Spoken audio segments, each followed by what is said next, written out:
Era el depredador superior de su mundo y sabemos que luchaba hasta la muerte.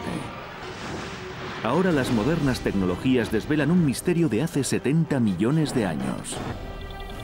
Desde su capacidad para percibir el sonido a través de los pies hasta su conexión con las aves actuales, conozcamos el motivo por el que este monstruo prehistórico fue destruido.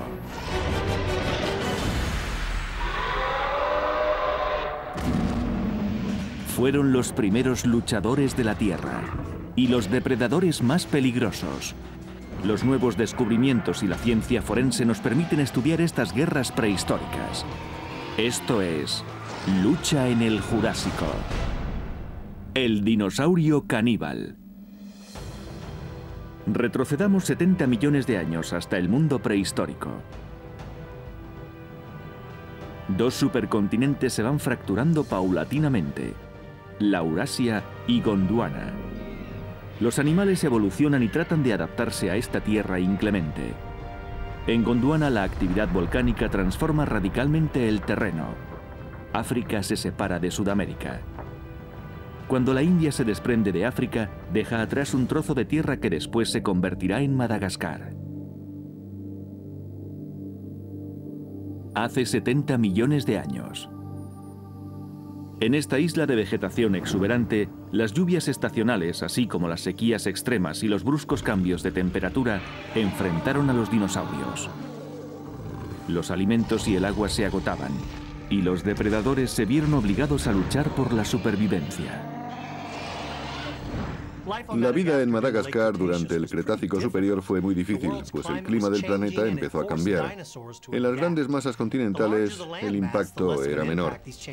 Pero en una isla pequeña, los cambios resultaban más intensos. Para sobrevivir, los dinosaurios de Madagascar tuvieron que esforzarse más que el resto de los dinosaurios.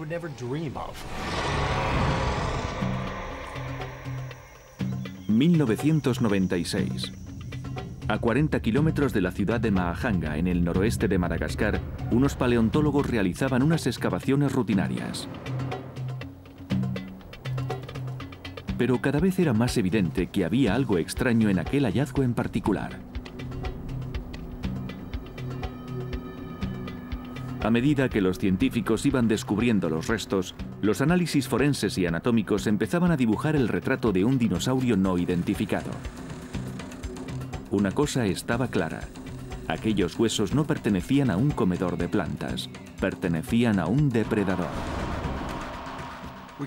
Con frecuencia podemos saber a simple vista si unos huesos pertenecen a un herbívoro o a un carnívoro. En los grandes dinosaurios carnívoros los huesos son huecos.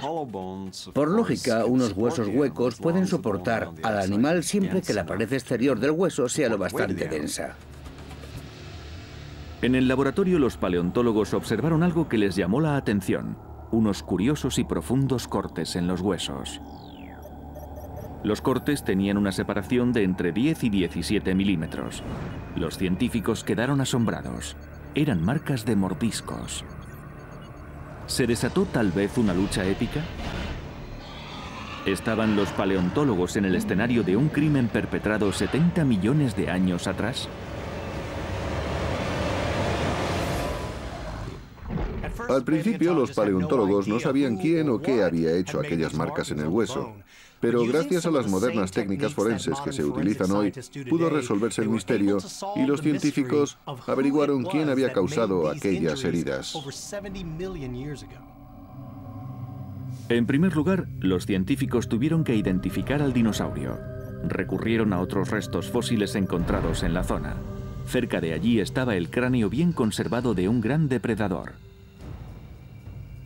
Aquel dinosaurio depredador era un carnívoro llamado Majungatulus. Era el tiranosaurio rex de África. Este descubrimiento permitió a los paleontólogos observar el interior del cráneo del insólito dinosaurio.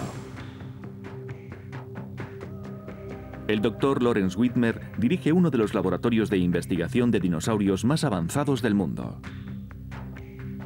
Los avances tecnológicos dan la oportunidad de estudiar con más precisión los huesos y la cavidad cerebral.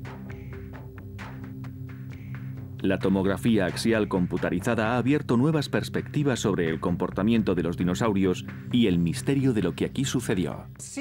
El TAC, o escáner, es una técnica de diagnóstico que nos permite ver el interior de un objeto. Podemos utilizar esta misma tecnología para observar el interior de los cráneos de los dinosaurios y descubrir cómo estaban formados estos animales. Con el TAC podemos conocer la estructura de la cavidad craneal y deducir así cómo era la forma del cerebro y de todos los tejidos que lo rodeaban. El TAC de un cráneo de Majungatolus proporcionó a Whitmer y a su equipo muchas pistas sobre este depredador, su sentido de la vista, del oído, su equilibrio y su agilidad. Se comparó el tamaño, la forma del cerebro y los canales del oído interno del Majungatolus con los de las aves y reptiles modernos. Ahora los científicos tienen otra visión sobre el comportamiento y el modo de luchar de este dinosaurio. A primera vista, el cráneo revelaba algunos detalles curiosos. El exterior estaba recubierto de un tejido grueso y rugoso, que terminaba en un cuerno de unos 7 u 8 centímetros y sobresalía por la parte superior de la cabeza. Lo que hace que este ejemplar de Majungatolus resulte tan extraño son las protuberancias y los extraños cuernos y picos que hay en su cabeza. Indicaban que se trataba de un macho adulto. Con ellos pretendía intimidar a sus rivales y atraer a las hembras. Probablemente los cuernos tenían brillantes colores. Eran su modo de llamar la atención. Una de las características del cuerno del Majungatolus es que era muy áspero. Además, el hueso tiene protuberancias, como una coliflor, y las protuberancias se extienden por la mayor parte del cráneo. La composición del cuerno constituye una valiosa pista. No se trataba de una protuberancia ornamental. Era un arma que utilizaba contra los rivales o las presas como un ariete. Suponemos que las protuberancias en la piel del Majungatolus tienen una función relacionada con el combate. Les permitían combatir golpeando con la cabeza del adversario o su costado. Es un tipo de estructura muy poco frecuente, que no suelen presentar dinosaurios como el ceratosaurio, cuyos cuernos son más delicados. Es bastante evidente que el cuerno del Majungatolus está diseñado para el combate. El diseño del cráneo del Majungatolus es comparable al del actual muflón canadiense. La estructura es muy dura y está diseñada para golpear con fuerza. Los Majungatolus evolucionaron y combatieron hace más de 70 millones de años. Los restos fósiles demuestran que en la isla de Madagascar había una gran variedad de plantas y animales. Y en aquel paraíso insular, el Majungatolus estaba en la cúspide de la pirámide alimentaria. Era el depredador superior. Cada entorno tiene un depredador superior, es decir, un depredador que se encuentra en la cima de la pirámide alimentaria. En Norteamérica, este depredador era el tiranosaurio rex.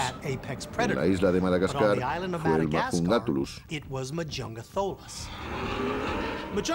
El Majungatolus era el mayor depredador de su hábitat. Su actividad se centraba en perseguir a sus presas. Cuando cazaba a alguna, la devoraba y descansaba un rato. Los científicos descubrieron más huesos en la misma excavación, lo que les permitió tener una imagen más definida del depredador más temible de la isla. Era un dinosaurio bípedo de 3 metros de altura y unos 9 metros de longitud. Pesaba cerca de 1 tonelada, más o menos como una cría de elefante. Además de su tamaño y de su cráneo reforzado para embestir, el Majungatolus tenía un arma aún más peligrosa: una boca llena de afilados dientes para desgarrar la carne. Un estudio más detallado de las mandíbulas reveló que el Majungatolus, al igual que los tiburones, tenía varias filas de dientes que se reponían continuamente.